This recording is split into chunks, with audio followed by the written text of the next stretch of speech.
Hello दोस्तों, ultimate law associates में आपका स्वागत है।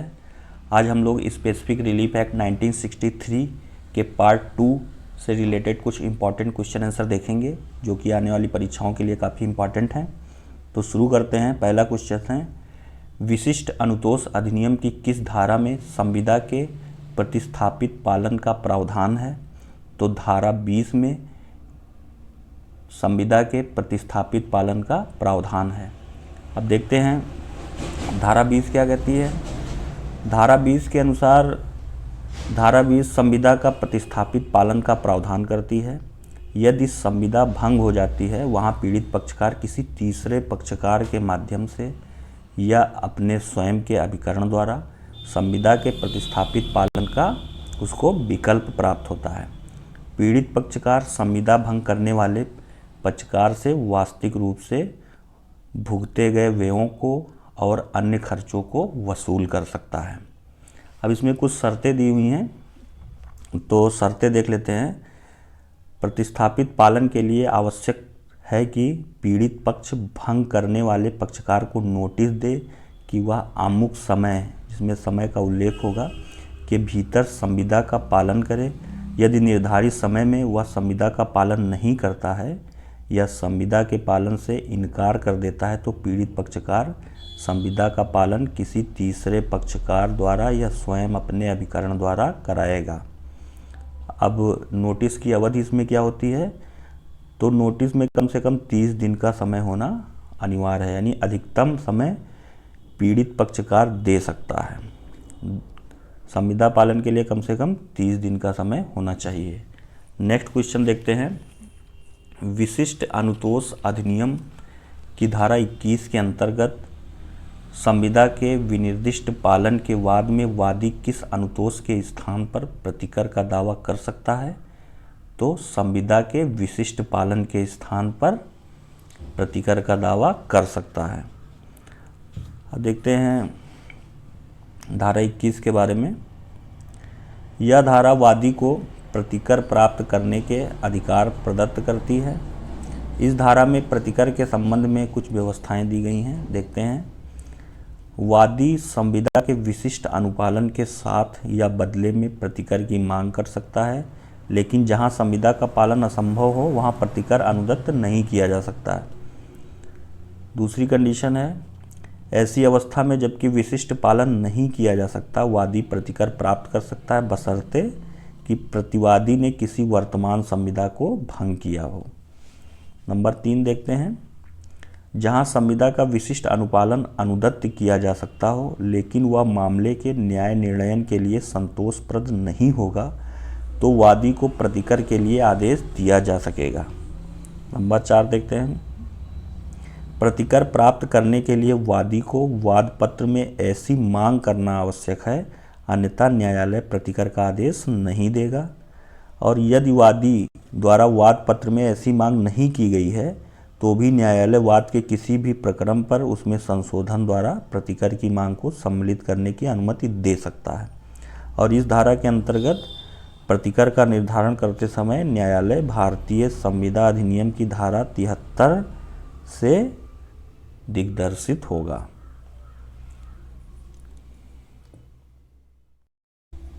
नेक्स्ट क्वेश्चन है, संविदा के प्रतिस्थापित पालन में संविदा का पक्षकार कौन होता है? तो इसका आंसर होगा या तो तीसरा व्यक्ति या पीड़ित पक्षकार का स्वयं का अभिकरण होता है।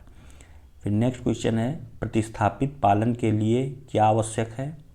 तो प्रतिस्थापित पालन के लिए जो सबसे आवश्यक चीज़ है वो संविदा भंग करने वाले पक्षकार को लिखित नोटिस, यानी संविदा भंग करने वाले पक्षकार को लिखित नोटिस देनी होगी।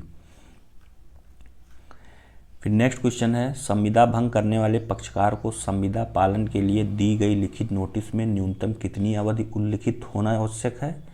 तो धारा 20 के क्लास 2 के अनुसार 30 दिन की नोटिस लिखित में देना आवश्यक है। फिर नेक्स्ट है, संविदा भंग से पीड़ित व्यक्ति को क्या उपचार प्राप्त है?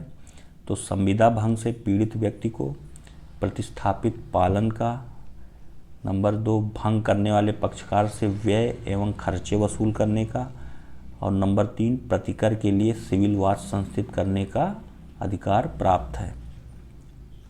नेक्स्ट क्वेश्चन है, संविदा भंग करने वाले पक्षकार से पीड़ित पक्षकार कब खर्चे एवं व्यय प्राप्त कर सकता है? तो जब तीसरे पक्षकार के माध्यम से संविदा का पालन करा लिया है या अपने स्वयं के अभिकरण से संविदा का पालन करा लिया है तो संविदा भंग करने वाले पक्षकार से पीड़ित पक्षकार खर्चे एवं व्यय प्राप्त कर सकता है। नेक्स्ट क्वेश्चन है, न्यायालय कब अवसंरचनात्मक परियोजना से संबंधित संविदा में व्यादेश मंजूर नहीं करेगा? तो जहां ऐसी अवसंरचना परियोजना होने में अड़चन या विलंब होता है वहां न्यायालय अवसंरचनात्मक परियोजना से संबंधित संविदा में व्यादेश मंजूर नहीं करेगा। अब नेक्स्ट क्वेश्चन है, अवसंरचनात्मक परियोजना यानी कि इंफ्रास्ट्रक्चर प्रोजेक्ट से संबंधित संविदा के बारे में विशेष उपबंध किस धारा में किया गया है? तो धारा 20A में किया गया है। अब देखते हैं धारा 20A में क्या प्रावधान है। तो यह धारा विनिर्दिष्ट अवसंरचना परियोजना से संबंधित संविदा में न्यायालय द्वारा व्यादेश जारी करने पर सशर्त प्रतिबंध अधिरोपित करती है। यदि व्यादेश की मंजूरी से परियोजना की प्रगति या पूरा होने में कोई अड़चन आती हो या विलंब होता हो वहाँ न्यायालय व्यादेश जारी नहीं करेगा। इस अधिनियम के अंत में अवसंरचना परियोजना की सूची दी गई है जिसमें केंद्रीय सरकार संशोधन कर सकती है। नेक्स्ट क्वेश्चन है, अवसंरचनात्मक परियोजना की अनुसूची में संशोधन करने की शक्ति किसे प्राप्त है? तो अवसंरचनात्मक परियोजना की अनुसूची में संशोधन करने की शक्ति केंद्रीय सरकार को प्राप्त है। नेक्स्ट क्वेश्चन है, SRA 1963 की किस धारा में विशेष न्यायालय अभिहित करने की बात की गई है? तो ये सेक्शन 20B में विशेष न्यायालय अभिहित करने की बात कही गई है। इसका प्रोविज़न देख लेते हैं। राज्य सरकार उच्च न्यायालय के मुख्य न्यायमूर्ति के परामर्श से राजपत्र में प्रकाशित अधिसूचना द्वारा एक या अधिक सिविल न्यायालयों को अवसंरचना परियोजनाओं से संबंधित संविदाओं के बाबत अधिकारिता के प्रयोग के क्षेत्र की स्थानीय सीमाओं के भीतर और इस अधिनियम के अधीन वाद का विचारण करने के लिए विशेष न्यायालयों के रूप में अभिहित करेगी। यानी इस धारा के अंतर्गत राज्य सरकार उच्च न्यायालय के मुख्य न्यायमूर्ति के परामर्श से सिविल न्यायालय को विशेष न्यायालय अभिहित करेगी जो अवसंरचना परियोजना से संबंधित वादों की सुनवाई करेगा। फिर नेक्स्ट है, स्पेसिफिक रिलीफ एक्ट के उद्देश्य से किसी सिविल न्यायालय को विशेष न्यायालय अभिहित करने की शक्ति किसे प्राप्त है? तो उच्च न्यायालय के मुख्य न्यायमूर्ति के परामर्श से राज्य सरकार को प्राप्त है। फिर नेक्स्ट है, स्पेसिफिक रिलीफ एक्ट के लिए गठित विशेष न्यायालय किन संविदाओं से संबंधित विवादों का अवधारण करेंगे? तो अवसंरचनात्मक परियोजना से संबंधित संविदाओं की बाबत विशेष संविदा से संबंधित विवादों का अवधारण करेंगे। नेक्स्ट है, विशिष्ट अनुतोष अधिनियम के अधीन संस्थित वादों का निपटारा सामान्यतः कितने माह के भीतर कर दिया जाना चाहिए? तो प्रतिवादी को समन की तामील से 20 माह की अवधि के भीतर विशिष्ट अनुतोष अधिनियम के अधीन संस्थित वादों का निपटारा कर दिया जाना चाहिए। फिर नेक्स्ट है, स्पेसिफिक रिलीफ एक्ट 1963 के अधीन संस्थित वादों का शीघ्र निपटारा करने का प्रावधान किस धारा में किया गया है? तो धारा 20C में किया गया है। विशिष्ट अनुतोष अधिनियम के अधीन संस्थित वादों का निपटारा प्रतिवादी को समन की तामील से 12 माह की अवधि के भीतर किया जाएगा। इस धारा में वादों के शीघ्र विचारण का प्रावधान किया गया है और विचारण पूरा करने की सामान्य अवधि 12 माह है और न्यायालय कुल मिलाकर 6 माह की अतिरिक्त अवधि बढ़ा सकता है। अर्थात यदि परिस्थितियों में वाद का निपटारा 18 माह में हो जाना चाहिए तो अवधि में वृद्धि ये न्यायालय के विवेक का अधीन है। फिर नेक्स्ट है, धारा 20A की सामान्य अवधि में न्यायालय कितनी अवधि बढ़ा सकता है? तो कुल मिला के 6 माह, यानी ये 20C का परंतु के अनुसार कुल मिला के 6 माह बढ़ा सकता है। फिर नेक्स्ट है विशिष्ट अनुतोष संशोधन अधिनियम 2018 द्वारा कौन कौन सी धारा प्रतिस्थापित की गई है? तो धारा 10, धारा 14 और धारा 20 प्रतिस्थापित की गई है। नेक्स्ट क्वेश्चन है विशिष्ट अनुतोष संशोधन अधिनियम 2018 द्वारा कौन सी धारा अंतः स्थापित की गई हैं? तो धारा 14A, धारा 20A, धारा 20B। विलेखों के परिशोधन का क्या अर्थ है? तो विलेखों के परिशोधन का अर्थ होता है विलेख में सुधार करना। नेक्स्ट है विशिष्ट अनुतोष के वाद के साथ साथ कौन से अनुतोष की मांग की जा सकती है? तो विशिष्ट अनुतोष के साथ साथ संपत्ति के आधिपत्य के लिए, संपत्ति के विभाजन और अलग आधिपत्य का, अग्रिम राशि की वापसी के लिए, अन्य अनुतोष के लिए जिसके लिए वह अधिकृत हो, ये विशिष्ट अनुतोष के साथ साथ अनुतोष की मांग की जा सकती है। नेक्स्ट है विलेखों का परिशोधन मात्र किस आधार पर नहीं किया जा सकता है? तो इसका आंसर होगा विलेखों का परिशोधन मात्र इस आधार पर नहीं किया जा सकता है कि किसी एक पक्ष ने भूलवश निष्पादन कर दिया है। नेक्स्ट है जबकि पक्षकारों के कपट या पारस्परिक भूल के कारण कोई लिखित संविदा या अन्य लिखत उनके वास्तविक आशय को अभिव्यक्त नहीं करती, तब कौन लिखत को परिशोधित करने का वाद संस्थित कर सकेगा?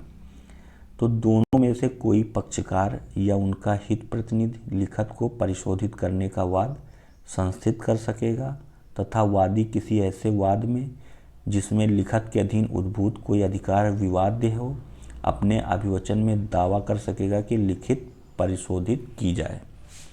फिर नेक्स्ट है लिखतों के परिशुद्धि हेतु वाद किस धारा के अंतर्गत लाया जा सकता है?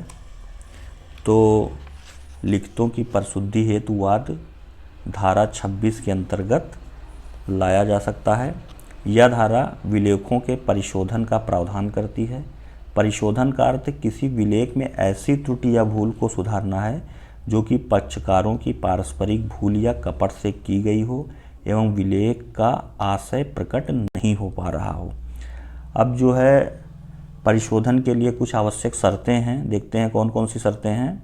पहली शर्त है पक्षकारों के बीच अनुबंध का पूरा होना। दूसरा पारस्परिक भूल या कपट होना। तीसरा विलेख का आशय स्पष्ट न होना। चौथा परिशोधन के अभाव में अन्याय होने की संभावना होना। पांचवा परिशोधन की मांग पक्षकारों द्वारा किया जाना। और छठा तीसरे पक्षकार पर परिशोधन से प्रतिकूल प्रभाव नहीं पड़ना चाहिए।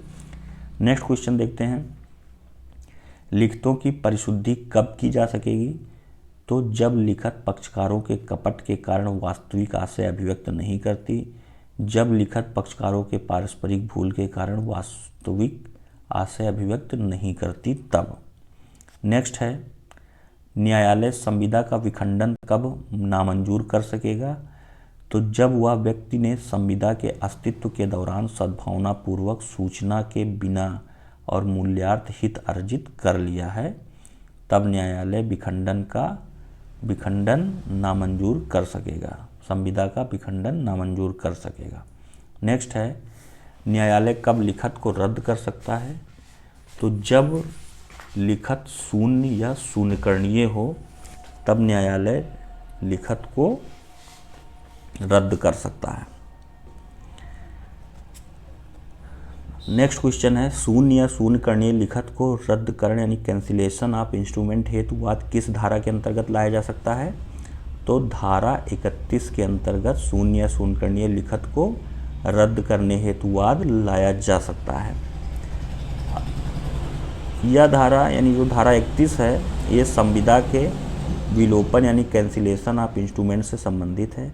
किसी विलेख के विलोपन के अनुतोष के लिए कुछ शर्तें होती हैं, उनको पूरा करना आवश्यक होता है।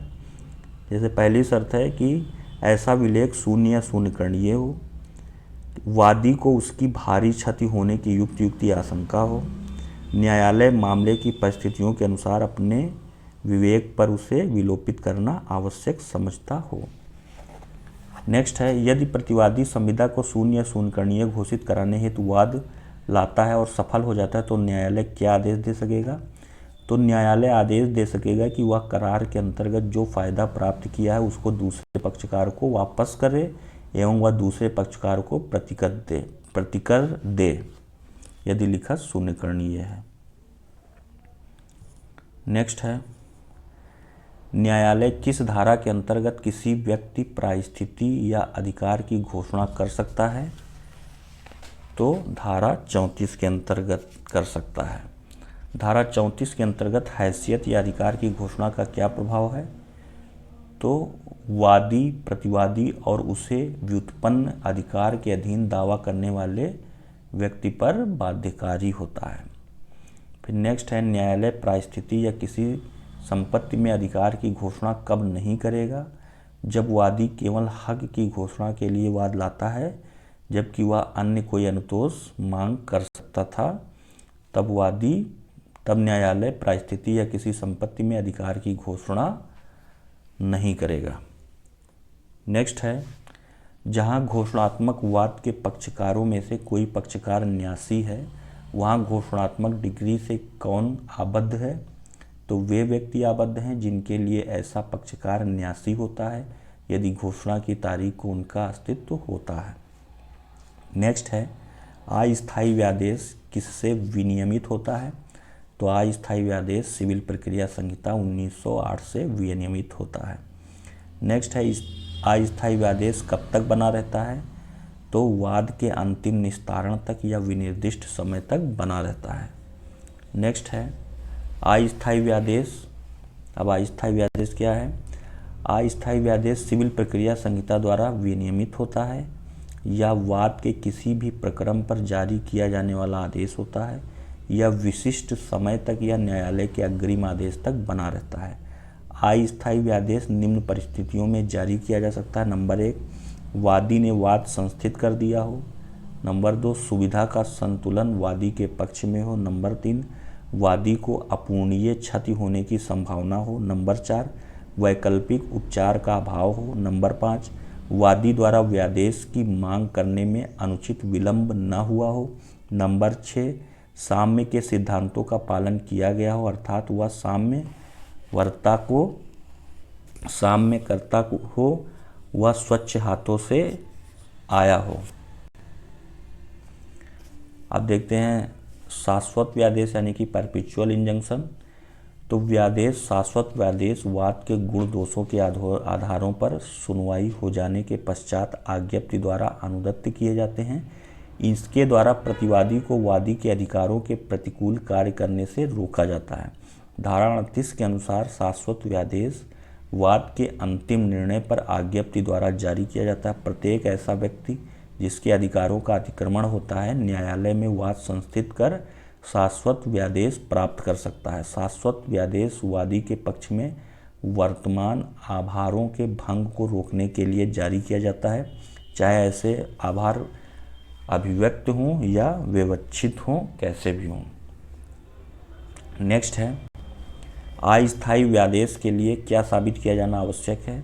तो अस्थायी व्यादेश के लिए निम्न साबित किया जाना आवश्यक है। नंबर 1, अपूर्णीय क्षति हो।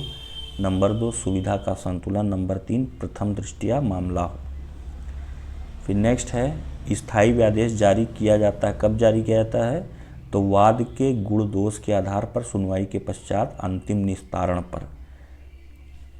नेक्स्ट है, अस्थायी एवं शाश्वत व्यादेश किस धारा में परिभाषित है? तो अस्थायी एवं शाश्वत व्यादेश स्पेसिफिक रिलीफ एक्ट की धारा 37 में परिभाषित है। नेक्स्ट है, निवारक अनुतोष न्यायालय के विवेकानुसार कैसा हो सकता है? तो निवारक अनुतोष न्यायालय के विवेकानुसार अस्थायी या शाश्वत हो सकता है। व्यादेश कब नामंजूर किया जा सकता है? व्यादेश नामंजूर किया जा सकता है जब वह न्यायिक कार्यवाही को अवरुद्ध करने के लिए संस्थित हो, किसी व्यक्ति को अभियोजन करने से अवरुद्ध करने के लिए संस्थित हो, और जब वादी का उस मामले में वैयक्तिक हित न हो। नेक्स्ट है, क्या व्यादेश के स्थान पर या उसके अतिरिक्त नुकसानी का दावा किया जा सकता है? तो इसका आंसर होगा किया जा सकता है। नेक्स्ट है, व्यादेश के स्थान पर उसके अतिरिक्त नुकसानी की मांग वादी किस धारा में कर सकता है? तो धारा 40 के अंतर्गत व्यादेश के स्थान पर या उसके अतिरिक्त नुकसानी की मांग वादी कर सकता है, धारा 40 के अंतर्गत। धारा 40 शाश्वत व्यादेश या समादेशात्मक व्यादेश के साथ साथ या बदले में नुकसानी का दावा करने का प्रावधान करती है। दावे के साथ या उसके अतिरिक्त क्षतिपूर्ति के अनुतोष का दावा किए जाने पर ही क्षतिपूर्ति का अनुतोष दिया जा सकता है। यदि वादी ने अनुतोष का दावा नहीं किया है तो वाद पत्र में संशोधन का आवेदन देकर दावे को जोड़ सकता है। न्यायालय उचित समझे तो क्षतिपूर्ति का आदेश दे सकता है। नेक्स्ट है, व्यादेश के कौन कौन से प्रकार हैं? तो नंबर 1 शाश्वत, अस्थायी, निषेधात्मक, सकारात्मक, ये व्यादेश के प्रकार हो गए। निषेधात्मक व्यादेश द्वारा क्या आदेश दिया जाता है?